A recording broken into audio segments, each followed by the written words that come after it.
Stocks are down. Take a look there as President Trump announces new tariffs, 25% on both Japan and South Korea. They're the first of dozens of new tariffs the White House is expected to announce in the coming days as the president pressures trade partners to negotiate new deals, hopefully by his July 9th deadline. But it sounds like he's planning to stretch that out until August 1st now. Let's get straight to CNN's Matt Egan. Matt, what are you learning? Well, Jessica, this is just the latest twist in what has already been a very confusing trade war full of stops and starts, delays and deadlines. And look, U.S. markets, they fell sharply the moment that these letters announcing the tariffs on Japan and South Korea came out. You see the Dow is down 520 points, about 1.2%. The S&P and the NASDAQ are also down about 1%, backing away from the all-time highs that were set at the end of last week. And we are seeing even steeper losses for Japanese automakers. Nissan, Toyota, and Honda, all of them down about 3 to 4% on this news. Now, what stands out to me really are two things from these tariff announcements. One, that the 25% tariff on Japan and on South Korea, this really takes things back to where they were back on Liberation Day, right? That's when the president announced those April 2nd very high tariffs that unnerved investors. And at that point, South Korea was at 25%, and it'll stay there according to this letter. And Japan was 24% there, and it would go up slightly to 25%. The other thing that really stands out, though, from these letters that the president sent is the timing, right? The tariffs do not take effect immediately. I think there had been some concern that the tariffs would be taking effect as soon as this week, as July 9th, since we had this deadline coming up from the 90-day pause. But instead, now the president says the tariffs will take effect on August 1st. And so that does buy some time here for the administration to potentially negotiate or perhaps even just kick the can further down the road. Take a listen to administration officials over the weekend explaining their thinking around these new deadlines. If we have not reached an agreement, then you will go back to the April 2nd level. Starting when? On August 1st? On August 1st. Okay, so there's basically a new deadline. Tariff rates, do they change on July 9th or August 1st? No, they're going to be tariffs. The tariffs are going to be the tariffs. I think we'll have most countries done by July 9th, yeah. Either a letter or a deal. But they go into effect on August 1st. Now, all of this, I think, just feeds the uncertainty that has just made it really, really hard for businesses to plan, especially businesses that are importing from other countries. Veteran policy strategist Greg Valliere, he put out a note saying we're back to confusion. It's not clear when tariffs will take effect as President Trump and cabinet officials seemingly return to the head-spinning ad hoc policies that upset markets in the spring. I think the bottom line here, Jessica, is it looks like tariff uncertainty is here to stay, and the longer it's here, the greater the damage it's going to do to the economy. All right, Matt Egan with the very latest on this ever-changing picture. Thank you so much. Today, a threat and a new deadline. The president's Treasury Secretary is warning the rest of the world that they have an ever-shrinking window to secure trade deals. Scott Bessent told me yesterday here on CNN that the administration is putting 100 letters in the mail cautioning smaller countries that tariffs will revert to their April 2nd rates at the end of this month. It's not a new deadline. We are saying this is when it's happening. If you want to speed things up, have at it. If you want to go back to the old rate, that's your choice. When we send out the 100 letters to these countries, that will set their tariff rate. So we're going to have 100 done in the next few days. And but that's not a deal, that's a threat. No, that's the level. That's the deal.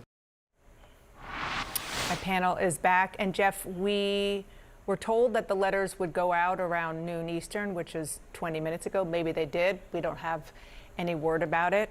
But it just kind of widening the aperture, if you will. I mean, this uncertainty, which is part of what I got to with the Treasury Secretary yesterday, is a big, big challenge for businesses across the world, never mind the American businesses that the president cares a lot about. Without question, and the uncertainty really has been the only through line of all of these on-again, off-again, whiplash tariff policies the president has impacted. Now, White House officials will say and point out, and rightly so at least, largely, is that prices have not gone up exponentially so because of these tariffs. Now, small business owners will say it's the uncertainty that is really hurting them much more than bigger businesses. Walmart, of course, a few months ago said it was going to have to raise prices. The administration and the president went hard after them, and then so other companies really backed off and didn't do it. But look, going forward here, it is an uncertain phase, like what is coming next. One thing that is certain, the ease of which Howard Lutnick and Secretary Bessent and others suggested that it would be to reach these deals. They said 90 deals in 90 days. It just didn't come to pass. So we're near the end of that timeline here, and these letters are going out. The president absolutely flipped the script by saying, we can't possibly do all these deals individually with countries now. We'll just send out these letters. Completely different than what they said in April. And I think that gets to what Jeff is saying.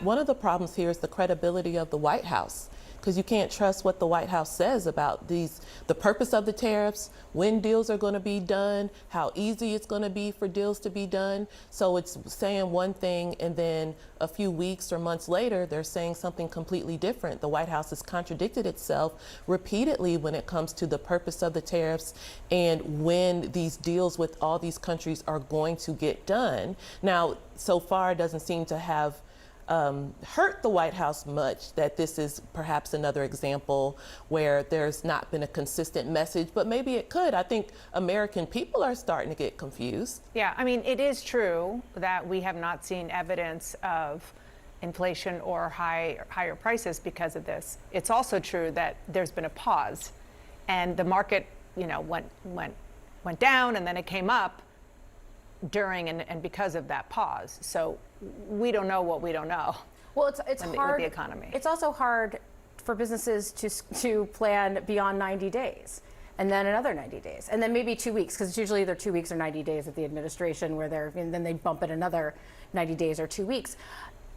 It's hard to run a business like that when you've got to be thinking about what you're going to order for Christmas and down the line. That's what we're hearing from businesses in New England and beyond. And I don't know, for some of these folks, it's too late to fix that.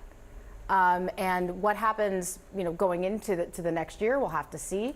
But to your point, Dana, during that interview, the uncertainty is the problem, and none of this really fixes that. And in some ways, you can kind of see the tail chasing the dog, and by that I mean people in and around the president, some of whom are like-minded in the belief that tariffs are important, some of whom may not be as wedded to that policy, are trying to figure out how to implement tariffs that Donald Trump, the private citizen, has wanted since we ever heard anything that he said, in the 80s. This is something that has been consistent. He is determined to keep on this, and they're still trying to figure out how to make that desire a viable policy. Right. I mean, this has been a consistent message of his or belief of his since the 80s. But it's different to have that belief as a private citizen and whatnot as a president, and have this be like the driving part of your economic policy. We also have not heard the White House really talk about tariffs are going to pay for the huge legislation that was passed last week. I mean, that has effectively gone out the window. So maybe they'll start talking about it more this week. But it was intended to be this massive revenue source that it's been a long time since they've talked about that. That's a good point.